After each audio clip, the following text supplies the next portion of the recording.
جھوٹ اور غداری پر، چغلی اور غیبت پر، یہی فخر ہے ہمارا۔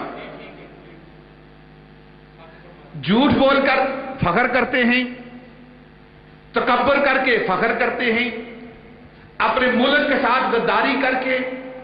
یہ جو ہمارے حکمران ہیں، یہ جو ہمارے سیاستدان ہیں، ملک کے ساتھ غداری کر کے، ملک کو دھوکہ دے کر، قوم کو دھوکہ دے کر اللہ اور اللہ کے رسول کی بات نہیں کر رہا کہ ان کے ساتھ یہ دھوکہ کرتے ہیں، ان کے ساتھ غداری کرتے ہیں۔ نہیں، ان کا اللہ اور اللہ کے رسول کے ساتھ کوئی تعلق نہیں ہے۔ اللہ اور اللہ کے رسول کے ساتھ ان لوگوں کو کوئی تعلق نہیں ہے۔ دیکھیں نا، نہ کبھی عید، نہ کبھی جمعہ، نہ کبھی نماز، نہ کبھی نیکی کا کام۔ کبھی دیکھا آپ نے؟ کبھی نہیں۔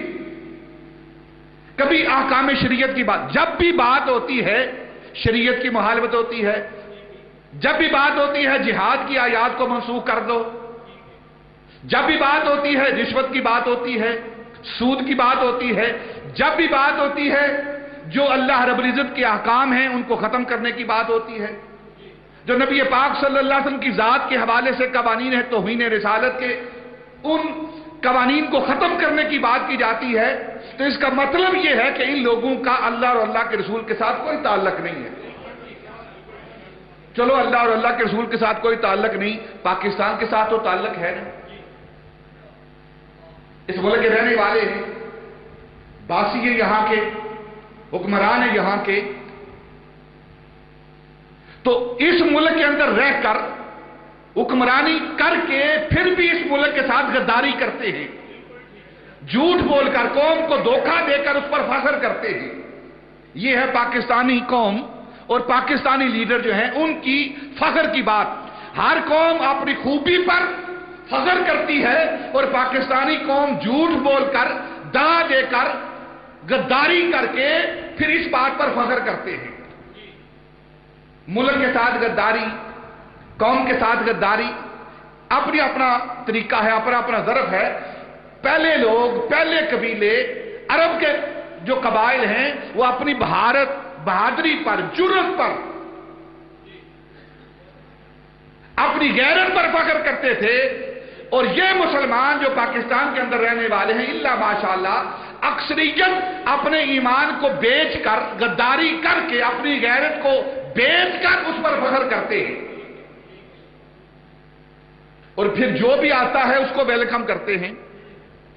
یہ ہمارا ضمیر ہے، ہماری سوچ ہے۔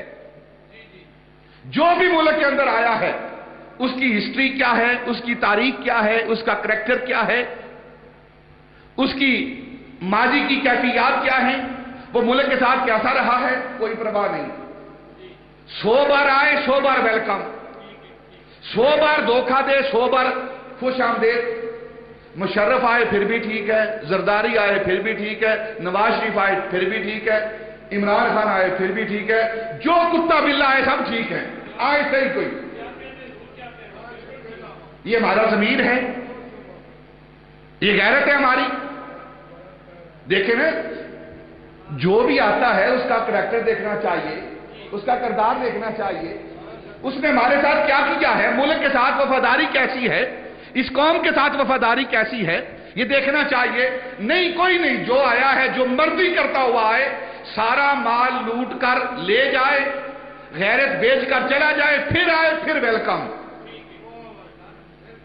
پھر خوش آمدید۔ کیا ہمارا اتنا ہی معیار گرا ہوا ہے؟ اتنے ہی گئے گزرے ہیں ہم؟ نہیں، ہمارے اندر غیرت ہونی چاہیے کہ کس کو خوش آمدید کہنا ہے اور کس کو مسترد کرنا ہے، کس کو ویلکم کرنا ہے اور کس کو ریجیکٹ کرنا ہے۔ ہماری سوچ، ہماری دماغ کے اندر یہ بات ہونی چاہیے۔ کون اس قابل ہے کہ ہم انہیں آنکھوں میں بٹھائیں، اور کون اس قابل ہے کہ ہم ان کی پشت پر جوتے ماریں؟ یہ ہمیں شعور ہونا چاہیے۔ اور یہ شعور کیسے آئے گا؟ جب ہم اپنی ذات سے باہر نکل کر اپنے ملک کے لیے، اپنے ملک کے مفاد کے لیے سوچیں گے، پھر یہ سوچ آئے گی۔ آج تک جو ہو رہا ہے وہ ذاتی مفاد ہے. ووٹ اس لیے دیتے ہیں، چاہے پیپلز پارٹی ہو، نواز شریف ہو، کوئی بھی لیگ ہو، اس لیے ووٹ دیتے ہیں کہ وہ ہمارے جو برے کام ہیں ان میں ہماری وہ حمایت کریں گے. جیسے وہ چور چکے ویسے یہ عوام چور چکی، جیسے یہ ویسے وہ، جیسی رعایا ویسے حکمران. میرے آقا تاجدار مدینہ صلی اللہ علیہ وسلم نے فرمایا کہ قوم کا کردار اس پر حکومت کرے گا. یہ حدیث پاک ہے. قوم کا کردار جو ہے وہ اس پر حکومت کرے گا. جو ہمارا کردار ہے وہ ہم پر حکومت کر رہا ہے. چوری، ڈکیتی، جھوٹ، یہ سب ہمارے اندر موجود ہے اور یہ ہمارا کردار ہے. اور اس کردار کی وجہ سے جو ہمارے حکمران ہیں وہی ہم پر حکومت کر رہے ہیں، وہی حکومت کر رہے ہیں. جب عوام کے اندر شعور ہوگا، کیونکہ ہم ہی سلیکٹ کرتے ہیں، ہم ہی ووٹ دیتے ہیں، اور کس کو ووٹ دینا ہے جب ہمیں پتہ ہی نہیں، کس کا انتخاب کرنا ہے یہ پتہ ہی نہیں، اور اگر کرنا ہے تو کسی بدماش کا کرنا ہے تو پھر بعد میں گلہ کرتے ہیں. پھر گلہ تو نہیں ہے، پھر گلہ نہیں ہے. ہمیں سوچنا چاہیے کہ کیا کرنا ہے، کس کو انتخاب کرنا ہے، منتخب کرنا ہے ہم نے. تو پاکستانی قوم جو ہے اس کا رونا یہ ہے کہ یہ چوری، ڈکیتی، غداری، جھوٹ، فراڈ، دھوکے پر فخر کرتی ہے.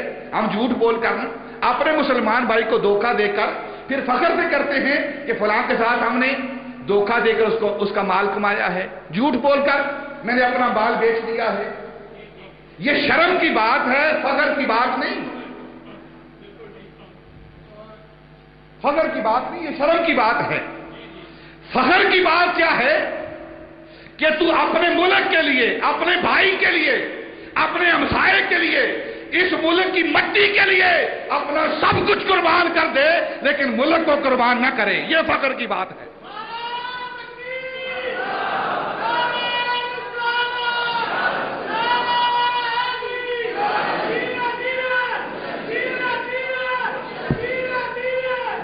تو بات میں واپس آتا ہوں، کر رہا تھا میں قبیلہ حوازن کی. ان کے نوجوان جو تھے وہ قبیلہ اپنے نوجوانوں پر فخر کرتا تھا، ان کے کردار کی وجہ سے، ان کے جنگجو ہونے کی وجہ سے، بہادر دلیر ہونے کی وجہ سے، غیرت مند ہونے کی وجہ سے وہ قبیلہ اپنے نوجوانوں پر فخر کرتا تھا. اور ہمارے جو والدین ہیں اکثریت اللہ ماشاءاللہ بہت کم ہیں جو اس بات کی طرف توجہ دیتے ہیں، لیکن اکثریت والدین کی وہ ہے کہ اپنے بیٹے سے مال چاہتے ہیں کہ مال لے کر آؤ. کہاں سے لے کر آنا ہے یہ کوئی ہیڈک نہیں، چوری کر کے لاؤ، ڈاکہ ڈال کے لاؤ، یا کسی طریقے سے مال لاؤ. یہ والدین کی ڈیمانڈ اور تمنا ہوتی ہے. جب والدین بیٹا حرام مال لے کر آئے اور اس کو ٹھکرا دیں کہ لے جا تیرا حرام مال ہمیں نہیں چاہیے، اور نہ ہی تجھ پر فخر کرتے ہیں، تو پھر کیا ہوگا جب والدین قبول نہیں کریں گے تو بیٹا آٹومیٹکلی حلال کام کی طرف جائے گا. لیکن جو حرام مال لے کر، زیادہ مال لے کر، رشوت کا مال لے کر آتا ہے نا، تو والدین فخر کرتے ہیں ہمارا بیٹا بڑا لائق ہے، بہت کماؤ پتر ہے. کہاں سے لایا ہے یہ نہیں دیکھتے. پتہ ہوتا ہے والدین کو یہ رشوت لے کر آیا ہے، چوری کر کے آیا ہے، ڈاکہ ڈال کے آیا، کسی گولی مار کے، کسی کی جیب کاٹ کے پیسے لایا ہے، لیکن قبول کر لیتے ہیں اور ساتھ تعریف کرتے ہیں. جب اس طرح کے والدین ہوں گے، اس طرح کے بیٹے ہوں گے تو پھر پاکستانی معاشرے جیسا ہی معاشرہ ہوگا. اور ایک بات، ایک جملہ کہتا ہوں کہ جس ملک میں سب کچھ چلتا ہے نا، جس ملک میں سب کچھ چلتا ہے وہ ملک نہیں چلتا.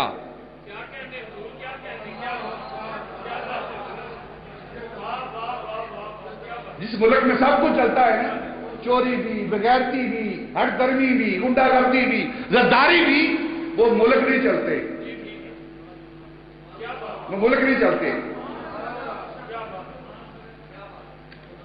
تو قبیلہ حوازن کے جو لوگ ہیں اپنے نوجوانوں پر فخر کرتے ہیں، وہ قبیلہ وہاں آباد ہے. اور قریش فتح مکہ کے بعد مسلمان ہو گئے. صدیوں سے جو شرک اور بت پرستی کا اڈا مکہ، این کعبے کے اندر 360 بت ہیں. پوری دنیا میں سب سے بڑا شرک اور بت پرستی کا اڈا وہ مکہ ہے.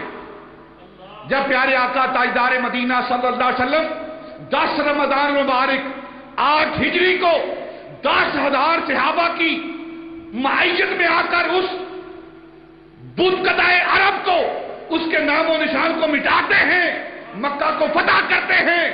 وہ قریش، وہ کفار مکہ، وہ رئیس مکہ جو پہلے بتوں کے آگے جھکتے ہیں، نبی پاک صلی اللہ علیہ وسلم ایک ایک کر کے سارے بتوں کو گراتے ہیں، سارے صنم قدوں کو مٹاتے ہیں، اور پھر وہ قریش کلمہ پڑھتے ہیں. تو اب وہ حوازن کا قبیلہ جو ہے وہ اپنے دل کے اندر خیال کرتا ہے یہ محمد اور اس کے جانے والے، اس کے آنے والے، اس کے صاحبین، اس کے صحابہ، اس کے ساتھ تعلق رکھنے والے، ان کا پالا قریش کے ساتھ پڑا ہے، عرب کے دوسرے قبائل کے ساتھ پڑا ہے. اگر یہ ہمارے ساتھ گفتگو کریں گے پھر انہیں پتہ چلے گا یہ کس کے ساتھ بات کر رہے ہیں اور کس کے ساتھ نبردہ جمع ہو رہے ہیں. نبی پاک صلی اللہ علیہ وسلم آپ فتح مکہ کر کے واپس مدینہ المنورہ تشریف لاتے ہیں. 10 رمضان المبارک 8 ہجری، ٹھیک 1 ماہ بعد 10 شوال کو ایک نیا بار کا برپا ہوتا ہے. اسی سال دیکھیں ایک ماہ کے بعد نبی پاک صلی اللہ علیہ وسلم کی مصروفیت، آپ کی جرأت و بہادری، لشکر اسلام کی دلیری، ہمت. آپ ورلڈ وار 1، ورلڈ وار 2 دیکھیں، 2 جنگیں ہوئی ہیں دنیا کے اندر. جاپان، امریکہ، یورپ، جرمنی اور انگلینڈ، یہ سارے ان 2 جنگوں میں انوالو تھے. جب سے یہ 2 جنگیں ہوئی ہیں عرصہ گزر گیا ہے، آج تک کوئی جنگ لینے کا، جنگ کرنے کا نام نہیں لیتا. جاپان پر ایک بم پڑا، پھر وہ جنگ کے نام سے بھاگتے ہیں، لڑائی کے نام سے جرمنی نام ہی نہیں لیتا. لیکن قربان جاؤں نبی پاک کی ذات پر، ان کے صحابہ پر، ان کی جرأت و بہادری پر ان کی بزدلی یہ ہے کہ ایک مرتبہ جنگ میں شامل ہو جائیں پھر نام نہیں لیتے. اور نبی پاک کے صحابہ ہیں، جب بھی نبی پاک اپنے صحابہ کو پکارتے ہیں صحابہ اٹھ کر کھڑے ہو جاتے ہیں اور جنگ کے لیے تیار رہتے ہیں.